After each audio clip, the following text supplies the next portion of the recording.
We've all seen and hopefully been a part of businesses that just seem to run like well-oiled machines. The employees communicated well and all pushed in the same direction to meet goals, and they enjoyed working together. The outside customers and vendors could detect the enthusiasm, loved working with those employees, and actually helped bring some business in. And while the particular business was subject to the same economic currents as the rest of the industry, year over year, it outperformed its competitors in terms of sales and margin. I was part of one of those businesses once. This is a product we made. It's for a circuit breaker for lighting control. Helped revolutionize the industry, and we had a lot of fun doing it. Now, sadly, we've all been probably at one point or another exposed to or part of an organization that's not functioning as well. And think about what that was like. Employees were bickering, and nobody seemed to quite know what was going on or what they should do next.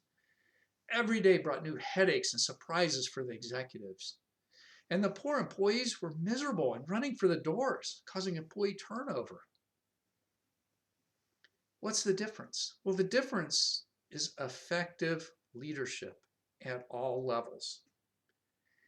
And you probably already know that, and you're thinking, how do I make my leaders more effective? Because I want my business to go from being maybe more towards one end, and I'm ready, or I want to preemptively make sure it becomes that well-oiled machine. Well, there's probably four things you need to look at to make your leaders more effective. They're not going to become more effective on their own, by the way. It doesn't usually happen spontaneously. Those effective leaders somehow were helped along the journey towards becoming effective. There's four things to look at. One, the system of leadership that you're going to teach, the basic principles and the application of those needs to be proven over a period of years to be effective.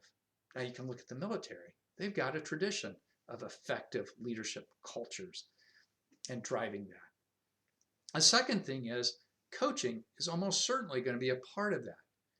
Anybody can read a book. You can buy your people books from Amazon. It shows them what they should know, but actually the application doing it is typically a lot more difficult and involves a lot of feedback and coaching along the way. A third thing to consider is who's actually helping you develop your leaders. Is it somebody that's already got a track record of having developed their own leaders, of having done this over time in industry, versus somebody that's read books and showed PowerPoints? And the fourth thing is make sure your leaders have the chance to develop individually. There's no one size fits all in leadership. And looking back, we can all think of leaders who did it in very different ways, and yet they were all effective. And make sure that system is helping your leaders develop their own philosophies, building on their own strengths to become the most effective leaders. You can do it, and your business can start looking like that well-oiled machine.